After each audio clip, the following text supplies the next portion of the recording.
যেখানে রাজ্য সরকার তার সরকারি মেশিনারিকে দিয়ে এটা ইমপ্লিমেন্ট করতে দেবে না। ভারত সরকার এমন একটা মেকানিজম করেছে তাতে জেলা শাসক বা রাজ্য সরকারগুলির কোনো রোল এখানে থাকছে না।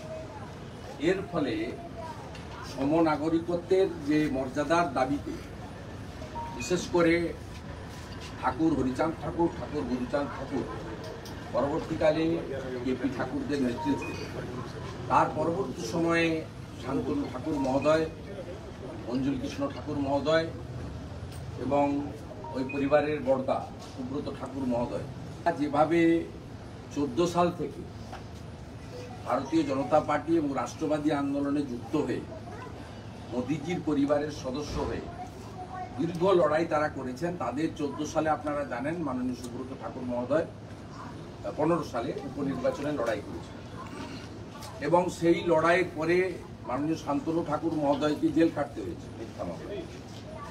এবং এরা ঠাকুরবাড়ির যে মূল অংশ, তারা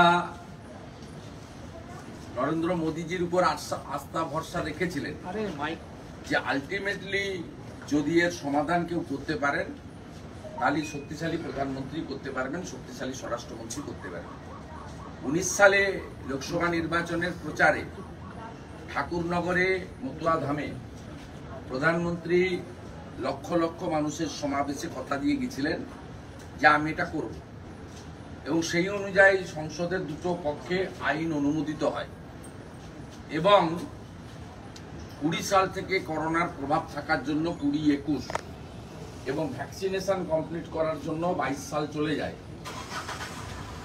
আমাদের মনে আছে মাননীয় স্বরাষ্ট্রমন্ত্রী 2022 সালের জুন মাসে শিলিগুড়িতে একটি পাবলিক ইভেন্টে বলে গেছিলেন যে ভ্যাকসিনেশনের কাজ কমপ্লিট হলেই আমরা এটা ইমপ্লিমেন্ট করব, রুল বের করে দেব।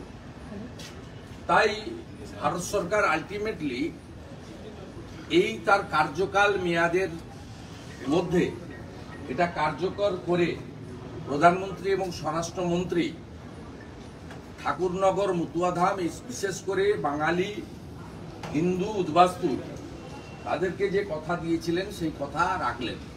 এর থেকে বড় আনন্দের কিছু হতে পারে না। মমতা ব্যানার্জিকে বলবো মুখটা একটু সেলাই করে রাখুন, বেশি কথা আপনি বলবেন না। এবং পশ্চিমবাংলার বিশেষ করে সংখ্যালঘু মুসলিমদের কাছে অনুরোধ করব যে সিএএতে কারো নাগরিকত্ব কেড়ে নেওয়ার কোনো প্রভিশন নেই। আজকে রুলসে ওটা ক্লিয়ারলি লেখা আছে।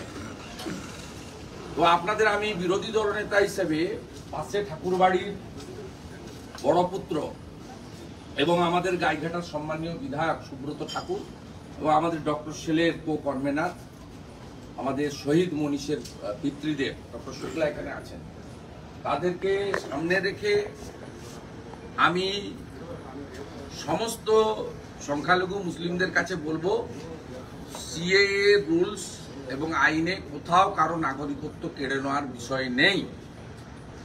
একেবারে মমতা ব্যানার্জির পাতা ফাঁদে কেউ পা দেবেন না। উনি সবসময় সিএ এর সঙ্গে এনআরসি এনপিআর এসব গুলিয়ে ফেলতে চান। এনআরসি এনপিআর এর কোনো গল্প এখানে নেই। রুলস একদম ক্লিয়ার আছে। সমনাগরিকত্ব দেওয়ার আইন এবং কেন সমনাগরিকত্ব প্রয়োজন সেটা আপনারা কিছুদিন আগে আধারের সমস্যা নিয়ে বুঝেছিলেন। আমি আবারও বলি, আমরা যখন ভিসা বা পারমিটের জন্য যাই অথবা চাকরির জন্য কোথাও চাকরি পেলে পুলিশের ভেরিফিকেশনের জন্য যাওয়া হয়, তখন পশ্চিমবাংলার আদি বাসিন্দাদের কাছ থেকে 71 সালের আগে দলিল চাওয়া হয় না।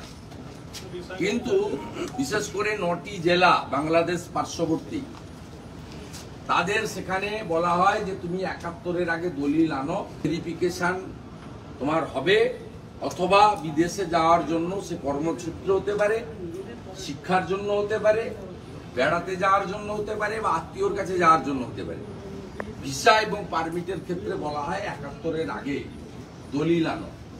এই সিএএ রুলস এবং এর যে ভারত সরকারের ডাইরেক্ট অ্যাপ চালু হলো, এতে আবেদন করার ভিত্তিতে নিশ্চিতভাবে ভারত সরকার তাদেরকে কিছু একটা ডকুমেন্ট দেবেন।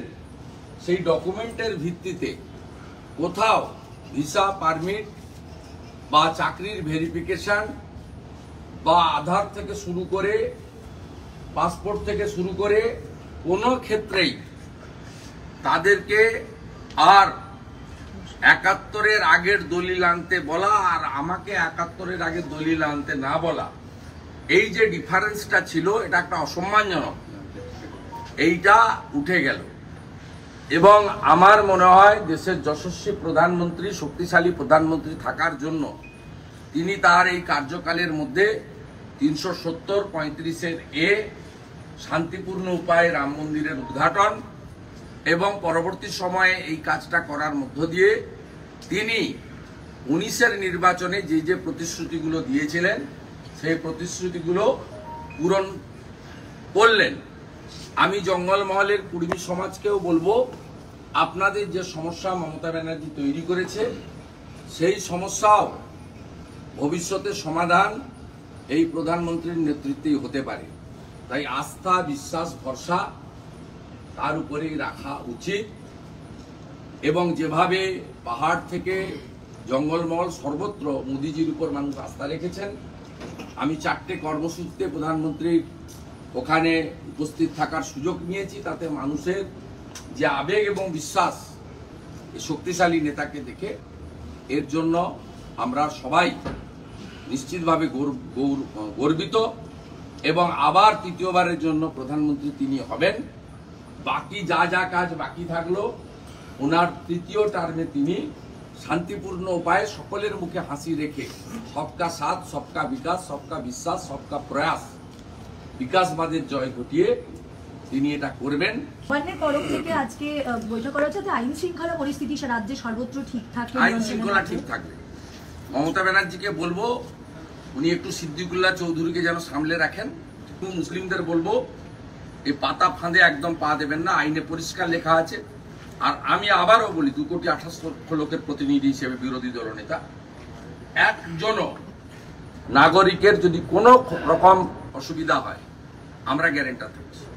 1907-8 সাল থেকে আমি গতকালই ছিলাম, তো আমার সঙ্গে ঠাকুর আছে, বড় ভাই আছে আমার, সুপ্রিম কোর্ট সর্বোচ্চ। আমি বলছি ইডির উপর হামলার ঘটনায় শেখ দারুণ খবর, জিয়ারউদ্দিন মোল্লা, সিরাজউদ্দিন আরো দুটো ছাড়া আছে, কেন ছেড়ে রেখেছি? দারুণ খবর, ভালো করে ডিনার করবো।